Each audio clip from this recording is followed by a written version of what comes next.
A cold, damp gray clung to the dawn, clinging to the skeletal ruins of the Greylock steelworks. This was a part of the city that didn't wake up. It just stopped pretending to be asleep.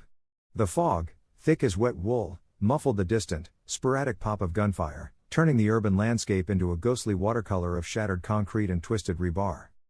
Perched high in the rusted frame of an old water tower, Officer Jake Callahan was invisible. He was a statue carved from steel and patience. As an FBI HRT sniper, stillness was his armor and his weapon. His breath plumed softly in the frigid air, the only movement in his nest. His Mk-13 rifle, cold to the touch, rested perfectly balanced on its bipod, its advanced optics scanning the terrain below. Jake's world was the Iron District, a sprawling graveyard of factories that once built machines for a nation that had seemingly forgotten them. His mission was simple, if not easy: provide overwatch for the FBI's primary entry team, Alpha. The radio in his ear crackled, a sharp hiss cutting through the oppressive silence. Overwatch, this is Hammer. We're moving from checkpoint 1 to 2. Keep your eyes open. Jake keyed the transmitter on his chest rig. His voice was low, even, and calm. Solid copy, Hammer. I've got you. Your path is clear. No movement detected. Lieutenant Commander Thorne, the voice of Hammer on the radio, was Alpha's lead. He was a pragmatic, gruff officer who valued brevity over comfort. Roger, Overwatch. Maintain the watch. Jake watched through his scope as 4 green thermal signatures detached from the shadow of a collapsed warehouse. Alpha Team. They moved like ghosts, flowing over rubble and around rusted vehicle chassis with an economy of motion that looked almost unnatural. His job was to make sure they remained ghosts. He swept the broken windows, the dark alleyways, the rooftops.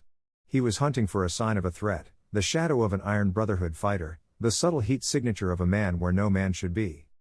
The district was quiet, too quiet. Jake forced his focus back to his sector, but his mind kept drifting 3 miles southeast. It drifted to a section he couldn't see, a maze of narrow streets and crumbling tenements known as the Old Market. He hated this part. He hated being blind.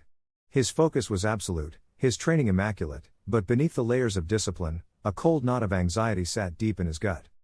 A professional sniper couldn't have a distraction, but a man in love couldn't order it away. His distraction had a name: Kate.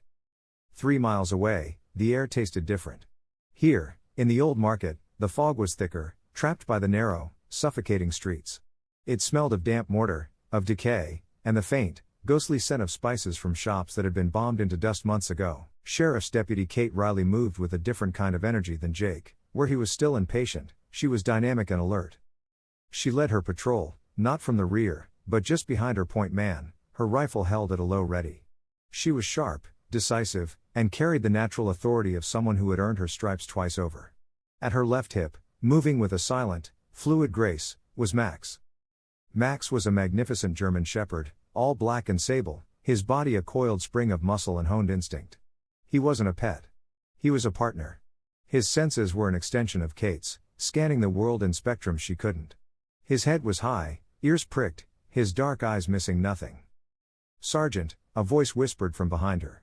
Deputy Cody Evans, the team's point man, was young, his face taut with the anxiety of his first major tactical deployment. He trusted Kate implicitly, but the Old Market put everyone on edge. "This place gives me the creeps. It's too quiet." Kate didn't turn. Her eyes kept sweeping the cluttered street. "Quiet is good, Cody. Means we're doing our job.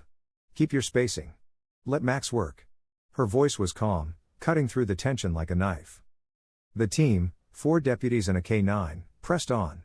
Their mission was route reconnaissance, mapping potential odd locations and Iron Brotherhood ambush points.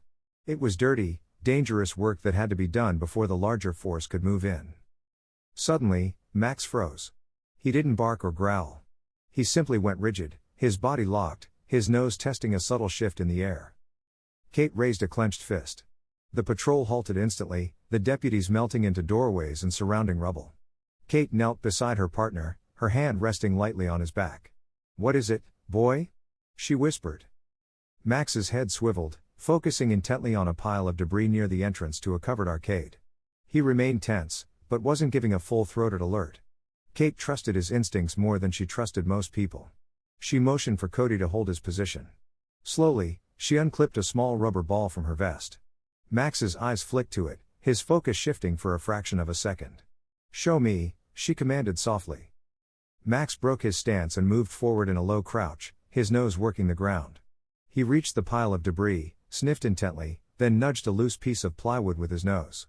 A rat shot out from underneath, scurried across the street, and vanished into a storm drain. Max looked back at her, his tail giving a single, satisfied thump. Kate let out a breath she hadn't realized she was holding. She gave the silent all clear, and he returned to her side, receiving a quick, silent reward of pressure and praise.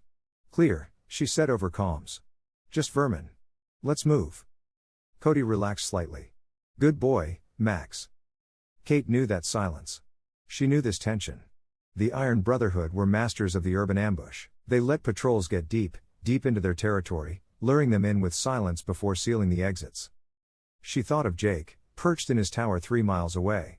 She pictured him safe, detached, watching his sector through his scope. The thought brought her a sliver of comfort, though she knew his job was just as stressful as hers. They were two sides of the same coin, fighting the same war from two entirely different worlds. Back in the water tower, Jake adjusted the focus on his scope. The sun was beginning to burn through the thick fog, replacing the charcoal gray with a blinding, milky white. It made observation difficult. Alpha Team had reached Checkpoint 2 and were setting up a temporary observation post inside a ruined factory. They were safe for the moment. Jake allowed himself a moment's distraction. He pulled out his data tablet, the digital map glowing in the dim light. He saw Alpha Team's friendly blue icon nestled safely in their sector. His fingers swiped across the screen, panning southeast. There it was, the icon for Sheriff's Department Bravo entry, Kate's team. They were deep in the old market, a dense cluster of red-marked hostile zones. Between his tower and her position was a solid wall of high-rise buildings and impassable terrain.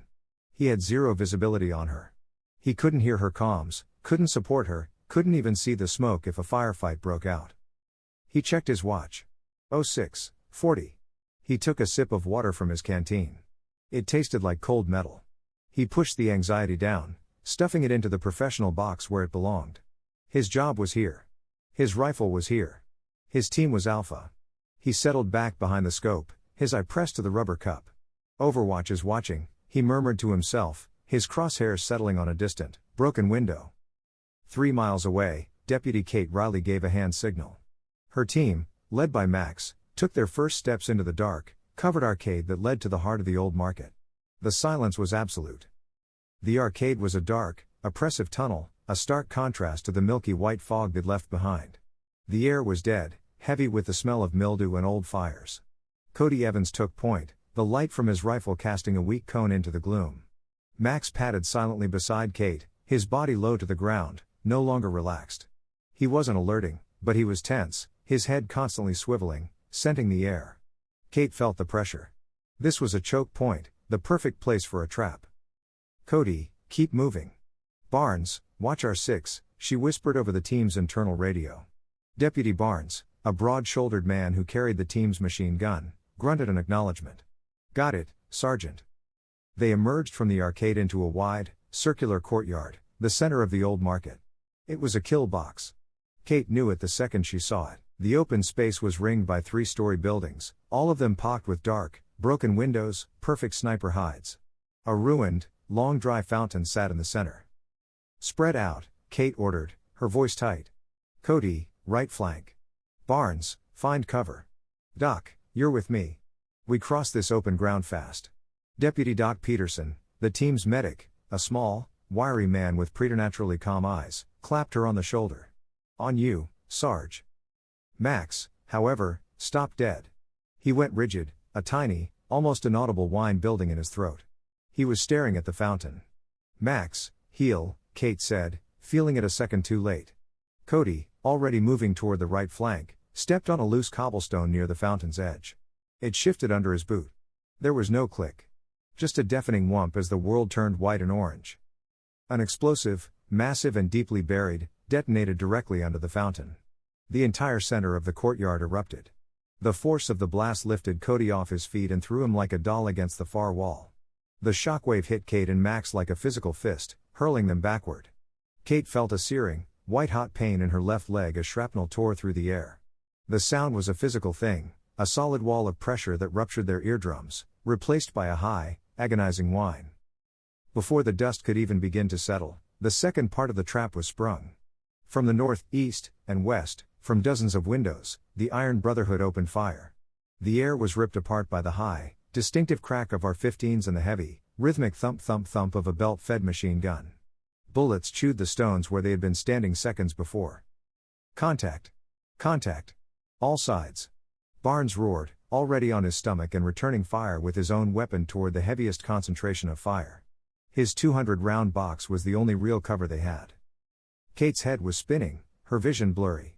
The ringing in her ears was so loud she could barely hear Barnes. She tasted copper and concrete dust. She tried to get up, but her left leg buckled, a wave of nausea washing over her as she looked down. A piece of rebar from the fountain was protruding from her thigh. "Sergeant, you're hit." Doc Peterson was beside her, dragging her behind the meager cover of the shattered fountain's rim. "Cody." Kate choked out, ignoring the pain. "Where's Cody?" Peterson glanced toward the far wall. Cody wasn't moving. His body was twisted at an unnatural angle. "He's gone, Sergeant. He's gone." The words hit Kate harder than the blast. "My fault. My team. Barnes." She yelled, forcing the grief down. "Covering fire. We need to move." "Move where, Sarge? We're pinned." Barnes screamed back, the barrel of his weapon glowing red as he swept the windows. Kate scanned the courtyard through the smoke, her eyes locked on a set of reinforced cellar doors on the far side, partially blown open by the blast. "There. The cellar. It's our only hard cover. We move on my count." Max was at her side, blood trickling from a cut over his eye, but he was focused, barking into the incoming fire. "Doc, grab the other wounded," she ordered. She just noticed Deputy Harris, the team's breacher, slumped against a wall, clutching a bloody shoulder. "Got it." Peterson moved to Harris, hauling the dazed deputy to his feet. "Barnes, move now," Kate yelled. Barnes grabbed his weapon, laid down one last long burst, and scrambled to his feet. "Go, go, go." Kate compartmentalized the pain and ran, dragging her wounded leg, adrenaline masking the agony. She and Max covered the 10 yards to the cellar, diving through the shattered doors just as a rocket-propelled grenade, RPG, detonated where they'd been standing. Peterson and the wounded Harris tumbled in right behind them. Barnes came in last, sliding into the darkness and setting up his weapon at the top of the stairs. They were in. They were alive, but they were trapped. The cellar was dark, smelling of dust, sour wine, and cordite. Peterson went to work immediately, his small headlamp illuminating the wounds. He addressed Kate's leg first, applying a tourniquet high on her thigh with brutal, practiced efficiency. "This is gonna hurt, Sergeant, but it'll keep you in the fight." Kate gritted her teeth, nodding as he moved to Harris. She grabbed the radio on her vest, her hand shaking. "Mayday, Mayday, Mayday. This is Bravo entry. We are under fire. Requesting immediate air support and QRF, coordinates." Nothing. She keyed the transmitter. No signal. The ringing in her ears was fading, replaced by a terrifying silence on the line. "Barnes, the pack radio," she yelled.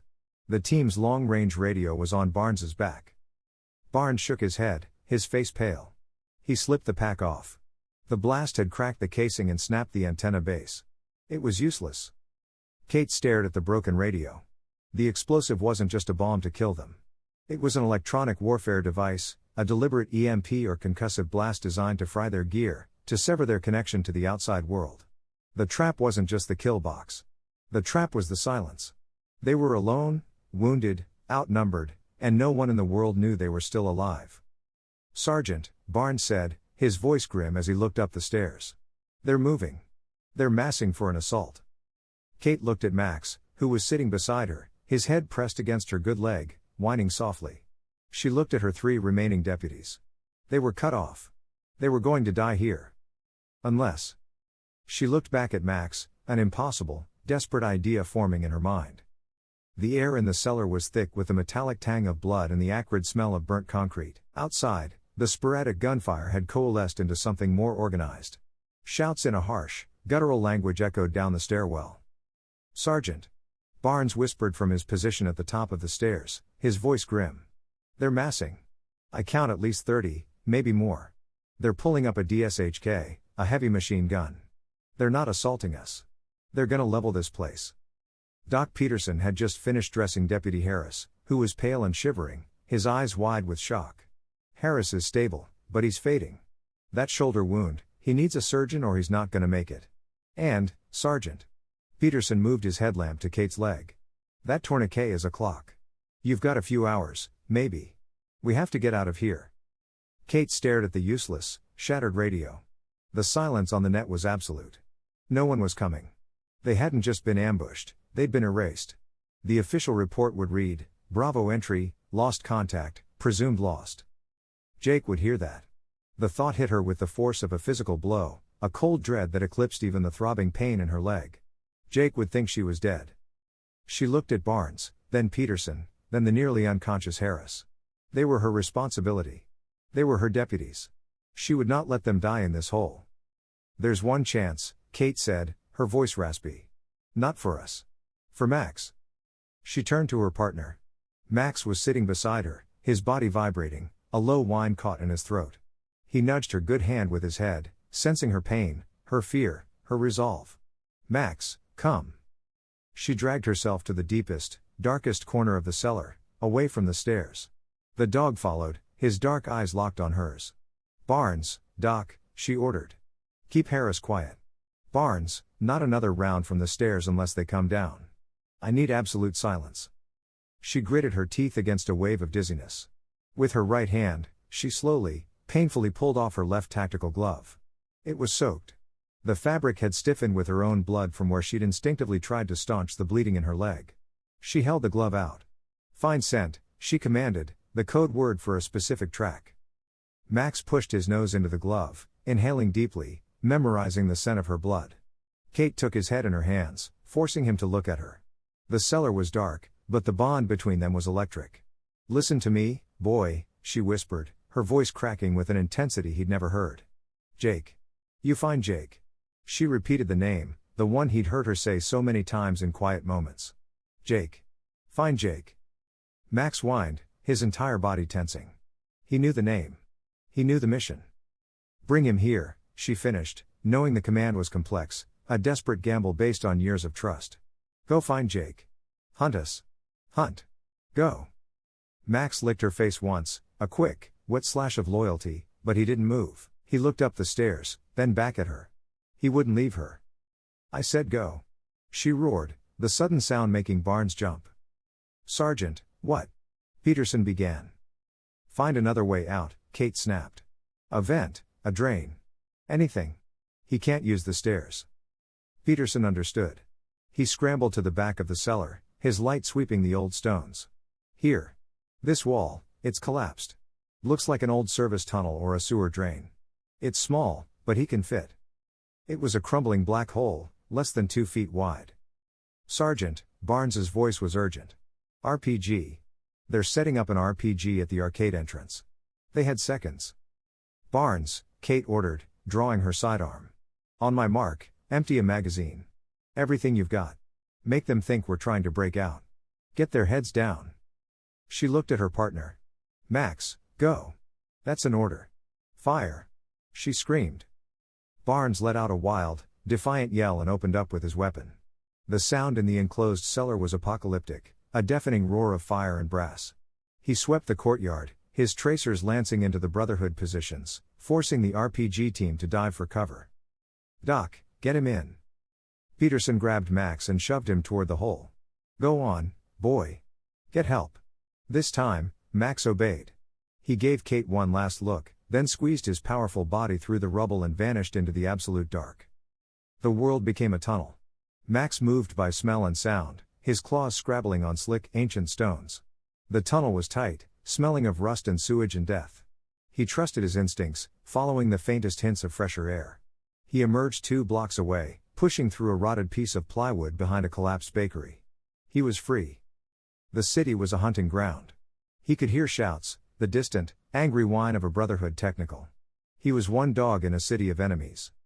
He kept to the deepest shadows, a black phantom moving through a gray world. He crossed an intersection and froze. An Iron Brotherhood patrol. 4 men. Their leader, a big, heavily scarred man with a thick beard, stopped and sniffed the air.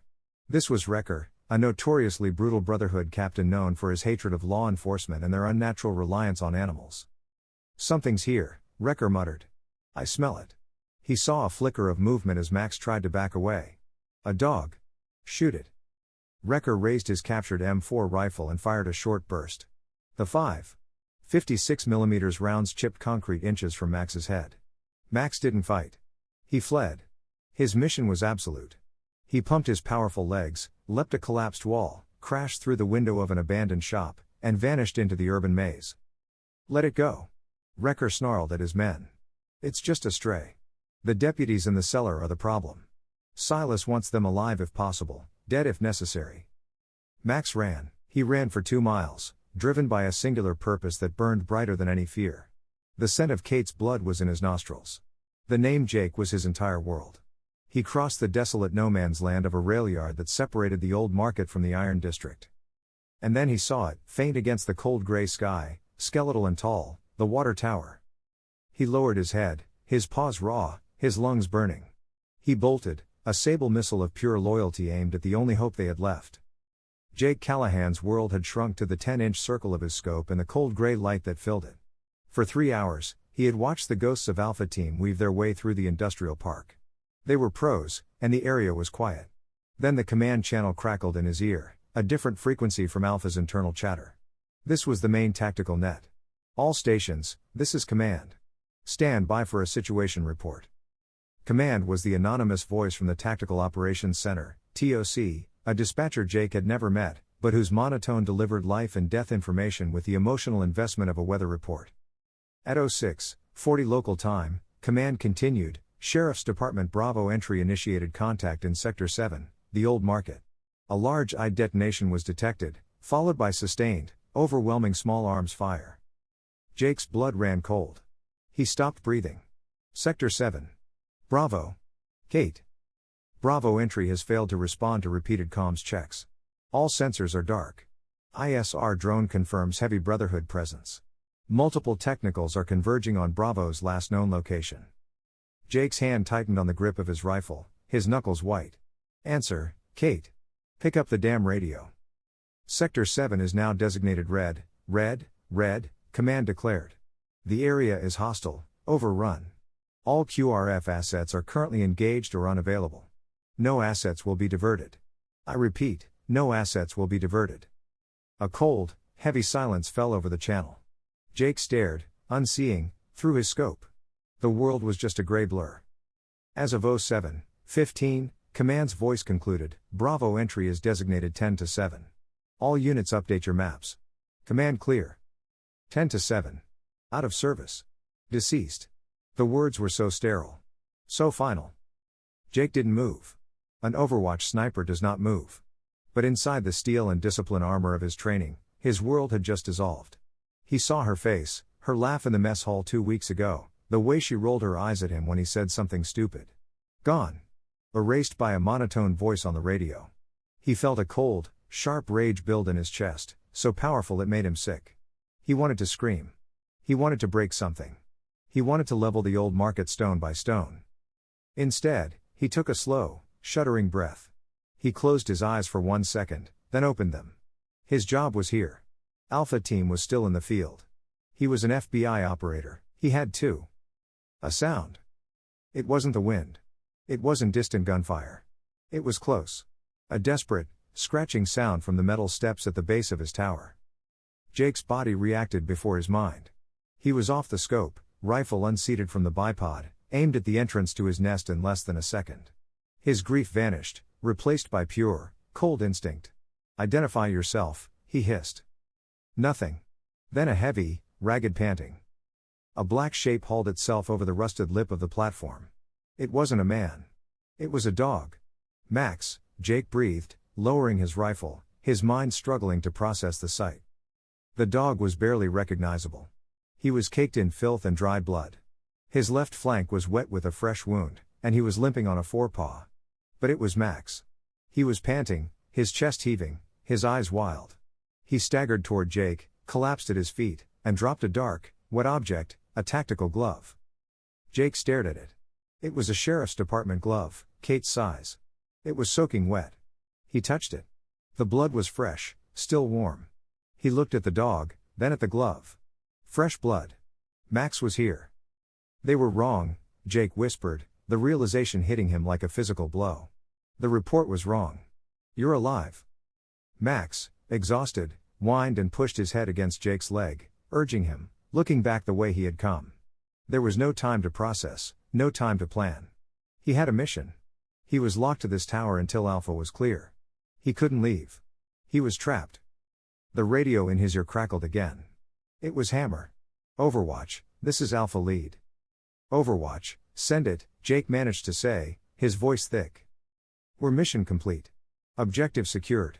We're moving to extraction point Bravo for evac. You are released from your Overwatch duties. Good work, Callahan. Hammer out." Jake stared at the wall. The words hung in the air, a sudden, stunning release. Released from Overwatch. He was free. He looked at the radio that had just declared her dead. He looked at the dog who had just proven her alive. The choice wasn't a choice. It was a certainty. Max gave a small, urgent bark and limped toward the stairs, looking back. "I'm coming," Jake said. His voice was no longer that of a patient sniper. It was cold, hard, and filled with a terrifying, focused purpose. He grabbed his go bag, checked its contents, extra magazines, a breaching charge, tourniquets, water. He shouldered his rifle. He keyed his command channel. "Command, this is Overwatch. My radio is cutting out. I'm having serious equipment failure. Going offline to troubleshoot." He didn't wait for a reply. He ripped the command channel earpiece out and threw it on the floor. He knelt beside Max, quickly checking the dog's wound. It was a nasty gash, but the bleeding had slowed. "You did good, boy. You did the impossible." He gave the dog a little water from his canteen, which Max lapped gratefully. "All right," Jake said, standing, his face a mask of cold determination. "Take me to her." Max barked once, and together, the operator and the K9 disappeared down the rusted steps, leaving the sniper's nest empty. They were two ghosts moving as one on a mission command had already declared a failure. Moving through Greylock wasn't like walking. It was like navigating a vertical maze, a three-dimensional puzzle of rebar, shattered concrete, and sudden, deadly drops. Jake Callahan, loaded down with over 100 pounds of rifle and gear, moved with a fluid, disciplined grace. But he wasn't leading. Max was. The German shepherd, despite his injuries, moved with a sharp, urgent purpose. He was the scout, the senses, the guide. He didn't rely on sight alone. He tasted the air. His ears swiveled at the sound of metal scraping against metal 2 blocks away. His paws felt the vibrations of movement through the ground. Jake followed him, rifle at a low ready. They descended from the water tower into the guts of the Iron District, a place of silent, rusting giants. They moved through the shadows of dead factories, across roads carpeted in shattered glass, and through alleys so narrow Jake had to turn sideways.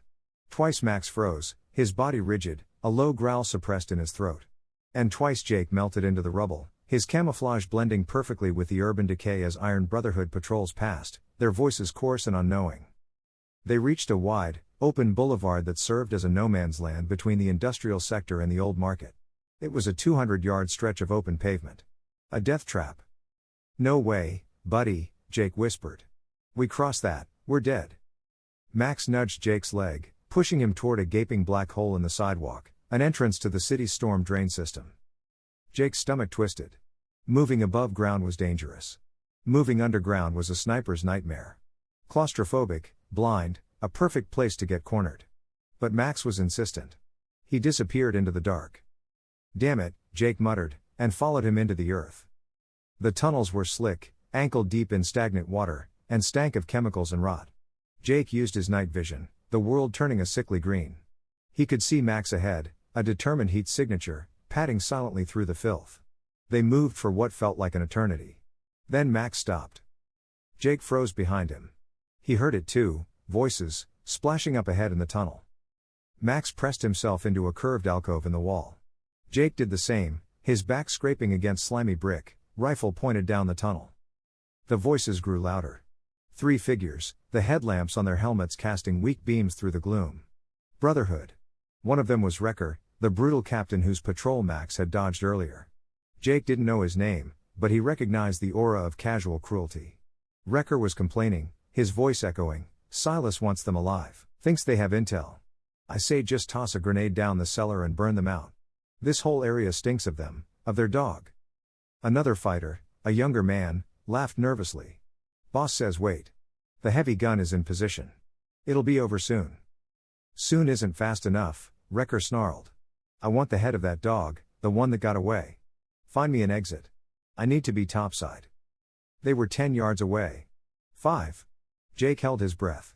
His finger was on the trigger.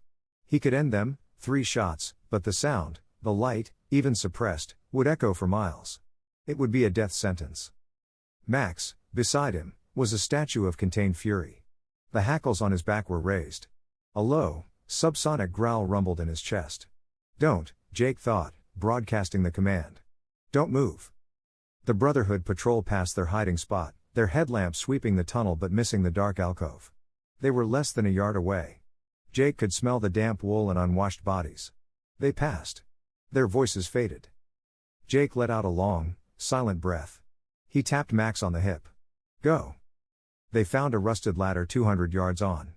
Max scrambled up, and Jake followed, pushing a heavy manhole cover aside just enough to slip out. They were in another world, the old market. The air was thick with smoke. The sound of heavy, sustained machine gun fire was terrifyingly close. It was coming from 2 blocks east, and directly in front of them, silhouetted against the smoky gray sky, was a ruined church. Its bell tower, though shattered at the peak, was still the tallest structure in the immediate vicinity. Good boy, Jake whispered. That's our spot. The church was a wreck. The heavy oak doors had been blown off their hinges.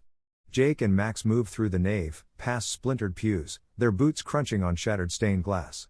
The bell tower stairs were steep, circular, and treacherous. Jake climbed, Max right behind him. He reached the belfry. It was exposed, the wind whistling through the arched openings, but the floor was solid. He crawled on his belly to the eastern archway, the one that looked down on the old market. He set his bipod on the stone ledge, settled the rifle, and put his eye to the scope. He adjusted the focus. Rubble, smoke, a burning truck, and then he saw it. His heart stopped. It was the cellar, just as Max had led him to it. He saw the muzzle flashes from the cellar. Barnes was firing disciplined, desperate bursts. He saw the Brotherhood fighters, dozens of them, using the ruined courtyard for cover. He saw the heavy machine gun, the DSHK, spitting thunderous tracers that were chewing the stone entrance of the cellar to pieces. And then he saw her. Kate. She was alive. She was propped against the cellar wall, her left leg bloody, a tourniquet high on her thigh. She was pale, but she was conscious, holding a rifle, directing her tiny, 3-person team. She was alive. The relief was so profound, so overwhelming, that Jake almost passed out. It was a physical jolt, a wave of warmth that flooded his ice-cold limbs. The relief lasted 1 second. It was replaced by a cold, surgical rage. He had his target. He had his rifle. He had his mission. But first, he had to make a call. He pulled the command earpiece from his pocket, the one he'd ripped out hours ago, and jammed it back in his ear. He switched his radio from the dead channel he was troubleshooting back to the command net. Command, this is Overwatch. Do you copy? Over. The line was silent for a moment, then the monotone voice, tinged with disbelief. Overwatch, repeat your call sign. Your comms were down.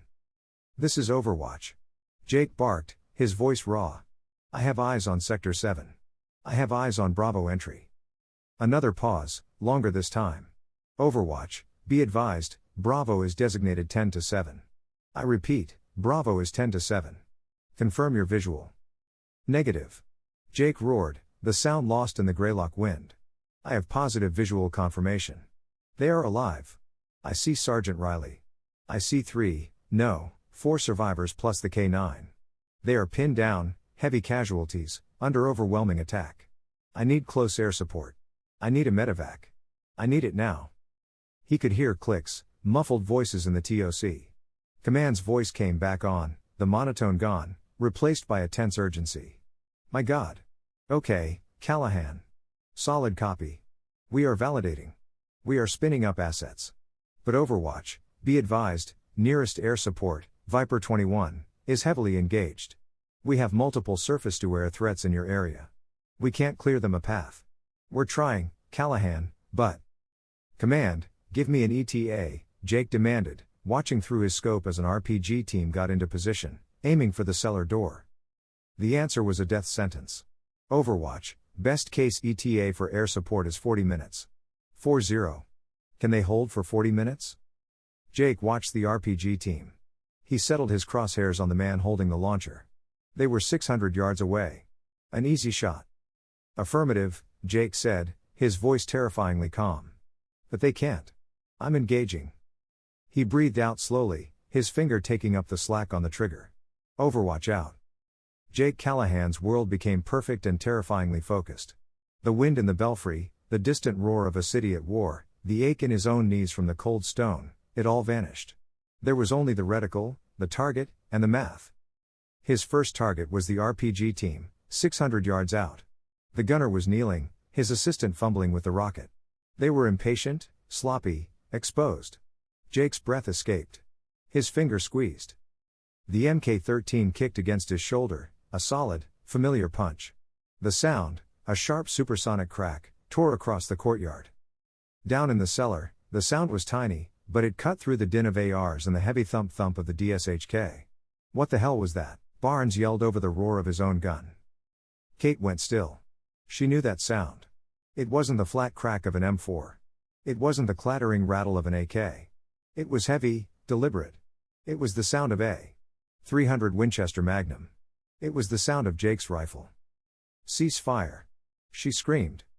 In the belfry, Jake was already back on target. He watched the man with the RPG simply cease to exist, a pink mist vaporizing where his chest had been. The assistant looked down, confused, before Jake's second round took him through the neck. The RPG team was neutralized. The entire courtyard seemed to pause. The Brotherhood fighters, who had been firing with impunity, now looked around, bewildered. That shot hadn't come from the cellar. Jake chambered another round. 40 minutes. He scanned his new kingdom. 60 hostiles. 118 rounds of ammunition. He couldn't kill them all. He had to break them. His eyes swept the battlefield, triaging targets. Priority 1, heavy weapons. The DSHK. It was 650 yards out, dug in behind a barricade of concrete blocks, its heavy 12.7mm rounds turning the cellar's stone entrance to dust. The gunner was a big man, his shoulders shaking as he fired. Jake took a breath. He adjusted for wind. 650 yards. A long shot, but a necessary one. Crack. The round sparked off the gun's steel shield. The gunner flinched, stopping his burst to look. It was the mistake Jake was waiting for. The man peered around the shield, searching. Crack. Jake's second shot was perfect. It found the gap, hitting the gunner in the side of the head. The man slumped over his weapon, silencing it. A roar of rage went up from the Brotherhood fighters. They were no longer confused, they were furious. They unleashed a blind volley of fire, rounds zipping past Jake's belfry, chipping the ancient stone. He didn't flinch. Priority 2, command and control. He scanned the clusters of fighters. Most were just grunts, firing where they were told. But behind a burned-out city bus, he saw him, a man in cleaner fatigues, gesturing, pointing. He was directing the assault, surrounded by bodyguards. This was Silas, the leader Wrecker had mentioned. He was smart, using solid cover, never exposing himself for more than a second. Jake waited. Silas stepped out, pointing toward the belfry, shouting an order. He knew where Jake was. Jake fired. The round was a fraction of a second too slow. Silas leapt back, the bullet striking the bus where his head had been. Silas was aware of him now, a ghost with a rifle. He wouldn't show himself again. Fine, Jake thought. Let him hide. A commander who is hiding is a commander who cannot lead. Priority 3, reinforcements. As if summoned by the thought, a new sound filled the air, the high-pitched whine of a diesel engine. A half-camouflaged Toyota truck screamed into the courtyard. A technical. Mounted in the bed was another heavy machine gun, a Zu-23, far more dangerous than the DSHK. No, you don't, Jake growled. The truck skidded to a halt, the new gunner swiveling the twin barrels toward the cellar. This was a game changer, it could shred their shelter in seconds. Jake knew killing the gunner was pointless, another would take his place. He had to kill the truck. He shifted his aim from man to machine. He put the crosshairs on the front grille, aiming for the engine block. It was 500 yards. Crack. The first round hit the radiator. Steam and fluid sprayed out. The truck shuddered, but the gunner kept firing. Crack. The second round hit the engine block itself. Jake saw the metal pop. Crack. The third, a perfect grouping. The truck's engine screamed one last, Agonizing metal shriek. Black smoke poured from the hood, followed by a bright orange tongue of flame. The gunner, his ammunition now cooking off, leapt from the bed, his back on fire. The technical was dead. Down in the cellar, Barnes, peering through a crack in the stone, let out a wild, disbelieving laugh. He just killed a technical with a sniper rifle. Sergeant, he just killed a technical. Kate let her head fall back against the damp wall, a single tear of painful relief tracing a path through the grime on her face. I know that sound, she whispered to herself. Hold on, guys. Jake's here. The knowledge filled her with a fierce, burning hope that eclipsed the pain in her leg. For 10 minutes, Jake was the angel of death. He was a machine. He broke the Brotherhood's assault one shot at a time. He targeted leaders, radio men, and machine gun teams. He fired with a cold, methodical rhythm. He wasn't a man, he was a mathematical equation turning chaos into order. The courtyard, once a hive of activity, became a ghost town. The Brotherhood were still there, but they were suppressed. They were scared. They were hiding behind any piece of cover they could find, no longer firing at the cellar but firing frantically toward the belfry. But it was coming at a cost. Jake looked at his last full magazine. He had 20 rounds in it and maybe 40 in reserve. He'd burned through 60. He checked his watch. 28 minutes to go. He scanned the battlefield again. The Brotherhood weren't retreating anymore. They were maneuvering.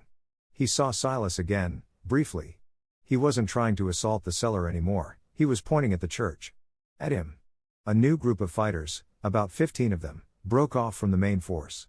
They weren't running, they were moving with discipline, using the covered arcades and alleys, flanking. They weren't running from the ghost.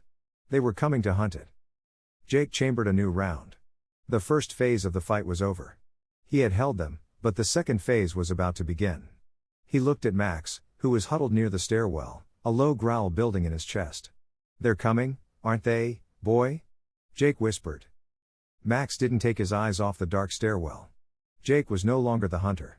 He was the prey. The wind in the belfry had a new, sharp voice. It carried the sound of organized, guttural shouts from below. Jake checked his watch. 27 minutes. Max was a statue of coiled muscle, his eyes fixed on the dark stairwell, a vibrating growl his only sound. I know, boy, Jake whispered, chambering a new round into his Mk-13. They're on their way.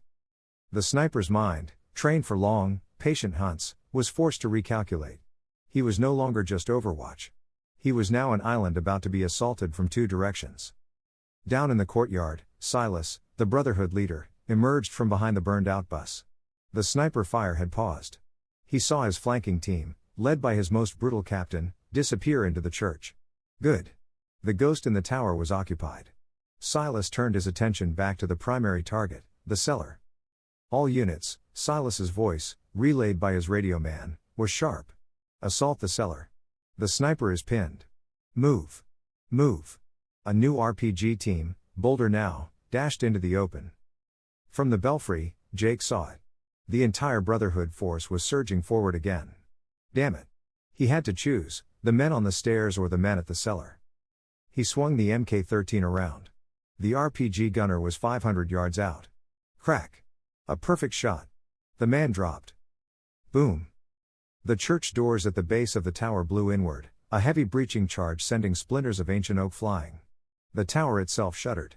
Dust and 300-year-old mortar rained down on Jake and Max. They're in, Jake said, his voice cold. He couldn't fight men climbing a spiral staircase with a 20-inch bolt-action rifle. He let the Mk-13 rest and unslung his M4 carbine, his secondary weapon. He clicked the safety off and checked his sidearm, a Sig Sauer P226. He looked at Max. The dog was trembling, not with fear, but with a fierce, controlled rage. Max, Jake commanded, his voice low. Watch. He pulled a heavy, old wooden crate to the top of the stairs, creating a choke point. He and Max took up a position behind it, aiming into the dark, circular hole. He heard them, boots on stone, curses, men moving fast. Then, from the courtyard, the roar of Barnes's guns started up again, desperate and sustained. Jake risked a look over the belfry wall. The main assault was hammering the cellar. A Brotherhood fighter threw a grenade.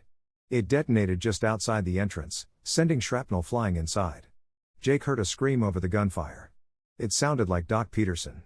He was being torn in two. Callahan. A voice bellowed from the stairs below. A voice he recognized. Jake froze. He knew that voice from the sewer. Wrecker, the Brotherhood captain who had shot at Max, loomed into view. His face was a mask of fury, his AK-47 raised. The dog. It's the same dog. Kill them both. Wrecker opened fire. The 7.62 rounds from his AK were deafening in the enclosed space, chewing the wooden crate to splinters. Jake fired back, a disciplined 2-round burst from his M4 that forced Wrecker back down. Max didn't wait for a command. As the first of Wrecker's fighters, a young kid with terrified eyes, tried to push past his captain, Max launched himself from behind the crate. He was a 90-pound missile of black fur and teeth. He hit the man in the chest, his jaws locking onto the man's weapon arm. The man screamed, his rifle firing wildly into the stone walls. Jake took the opening. He leaned over the crate and fired. Pop, pop, pop. 3 controlled shots. The man Max was on collapsed. The man behind him fell backward, clutching his throat. Get it off.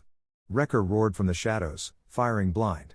Max, blood streaming from a shallow cut on his shoulder from the first man's knife, released and scrambled back behind the crate. Good boy, Jake breathed, reloading his carbine. Crump. Boom. A third explosion, this one from the courtyard, was massive. It dwarfed all the others. Jake looked, his blood running cold. Silas had used a massive, consolidated breaching charge. The entire stone facade around the cellar entrance had been blown away. The entrance was a gaping, smoking wound. Barnes. Kate's voice, a wild, terrified scream, carried on the wind. They're in. They're in. Through his scope, Jake saw it. Brotherhood fighters were pouring into the cellar, firing as they went. Barnes's gun went silent. No. Jake roared. He abandoned the stairwell. He knew Wrecker would be up in seconds. He didn't care. He grabbed the Mk-13. He had 10 rounds left in the magazine. He didn't aim for the fighters. He aimed above them, at the cracked, ancient stone arch, the lintel that supported the wall above the newly breached entrance. It was fractured from the blast. Kate, get back! He screamed, knowing she couldn't hear him. He fired. Crack. The first round, armor-piercing, bit deep into the stone. A spider web of new cracks appeared. Crack. The second. Crack, crack, crack. He emptied 5 rounds into the same spot, a desperate, insane gamble. The stone groaned. For a second, nothing happened. Then, with a sound like a giant exhalation, the entire wall above the cellar entrance collapsed. Tons of stone, rebar, and 300-year-old masonry came crashing down, completely sealing the entrance. It buried the Brotherhood assault team that was pouring inside. It also sealed Kate, Doc, Barnes, and Harris inside their tomb. There he is. Jake spun, dropping the empty sniper rifle. Wrecker was in the belfry. He and 2 other fighters were clambering over the crate. Wrecker's face was a bloody, triumphant grin. He held a long knife in one hand and his AK in the other. The ghost is just a man, Wrecker spat, raising his weapon. Jake raised his carbine. Max, bloody but on his feet, leapt between them, snarling. The belfry had become a 3-on-2 fight to the death. Jake checked his watch. 15 minutes left. The world shrank to the 10 by 10 foot space of the belfry. It was a 3-on-2 fight to the death. Wrecker, his face a bloody, triumphant grin, raised his weapon. The ghost is just a man. And the dog bleeds. Jake didn't speak. He fired his M4. The belfry erupted in a deafening cacophony of close-quarters combat. Jake's double tap was perfect, striking the first fighter in the chest. The man collapsed. The second fighter fired back, rounds zipping past Jake's head, forcing him to duck behind a stone pillar. Max, ignoring his wounds, launched himself. He didn't go for the shooter. He went for the leader. He hit Wrecker high, his jaws locking onto the captain's gun arm. Wrecker roared in pain, his AK-47 firing harmlessly into the ceiling. He slammed the dog against the wall. Get him off me. Jake seized the opening. He stepped out and shot the second fighter. Now it was just Wrecker. The Brotherhood captain, a giant of a man, wrenched his arm free, throwing the 90-pound shepherd across the belfry like a piece of trash. Max hit the far wall and lay still, whining. Enraged, Jake dropped his empty M4 and drew his sidearm. Wrecker, laughing, discarded his useless rifle and drew his combat knife. He was a brawler. He wanted this. He charged, tackling Jake, the momentum sending them both crashing to the stone floor. Jake was an HRT operator, a master of combat. But Wrecker was a brute, fueled by a raw, sociopathic hatred. The knife flashed. Jake parried, the blade slicing his forearm. Wrecker was stronger. He pinned Jake, his knee on his chest, the knife raised high. Silas wanted you alive, Wrecker spat, his face inches from Jake's. I don't. The knife came down. It was stopped by a sound. A sound that didn't belong. A sound that tore the sky apart. It wasn't a gunshot, not an explosion. It was a high, piercing roar.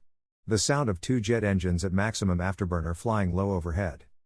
Jake's radio, dropped in the struggle, crackled on the floor. Overwatch, this is Viper 21. On station. I repeat, Viper 21 on station. We are searching, but have no targets. Where are you, Overwatch? Talk to me. The voice was new. It was a woman's voice, preternaturally calm and professional. Viper, the A-10 pilot. Wrecker heard it. He hesitated, his knife trembling an inch from Jake's throat, his eyes wide with confusion. It was the only chance Jake would get. With a desperate heave, Jake bucked the giant man off him. Wrecker staggered back.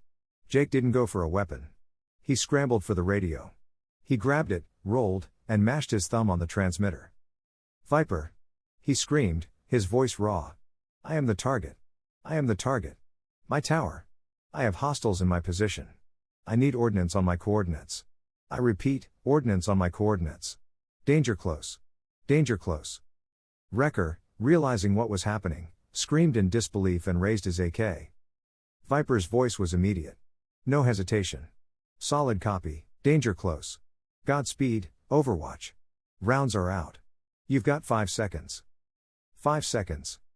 Jake looked at Wrecker, who was leveling his gun at him. He looked at Max, who was struggling to get up, one of his legs broken. Jake launched himself, not at Wrecker, but at the dog. He grabbed Max, hauled him. Stairs. Go. He shoved Max down the dark, circular stairwell. He turned back. Wrecker was firing. Bullets chipped the stone around Jake.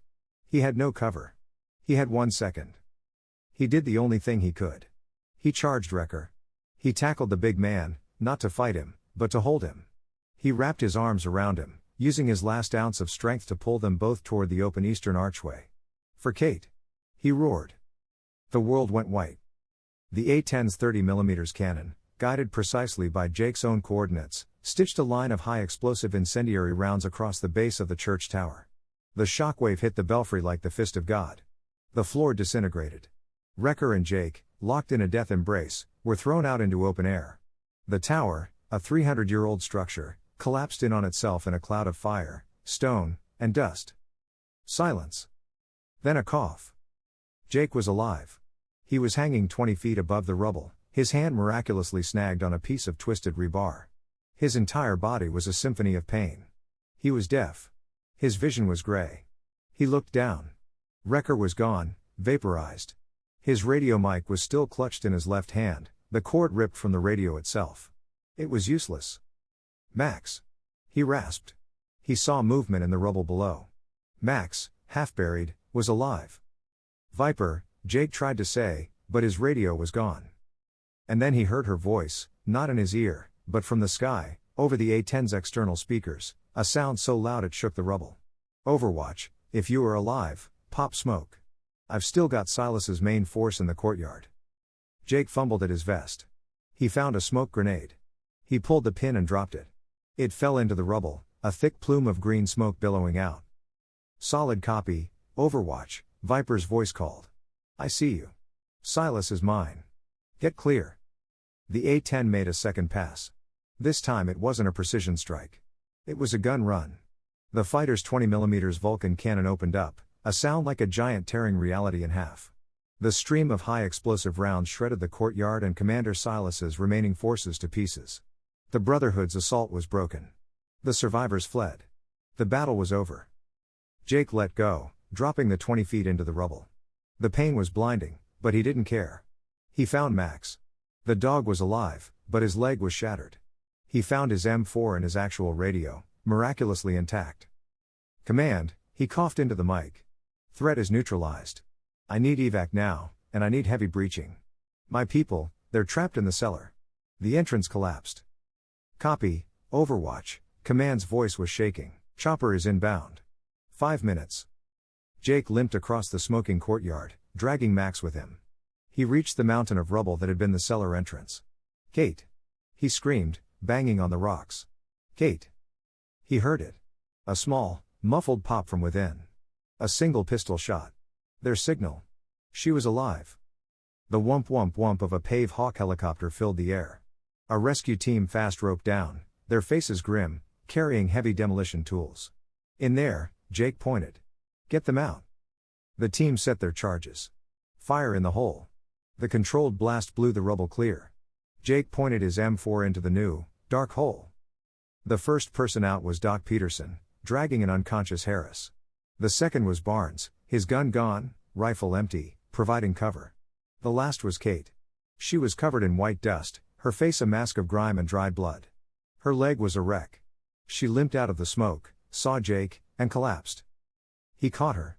They didn't speak. He just held her, his face buried in her hair as the rotor wash from the helicopter whipped through the ruins. Max, she whispered, seeing the dog. He's okay, Jake said, his voice breaking. We're all okay. The rescue team leader clapped him on the shoulder. Sir, we have to go, now. Jake lifted Kate into his arms. Barnes carried Max. They ran for the Pave Hawk. As the helicopter lifted off, Jake looked down at the burning church and the shattered courtyard. He looked at Kate, her head resting on his chest, and at the brave dog lying at their feet. They had held the line.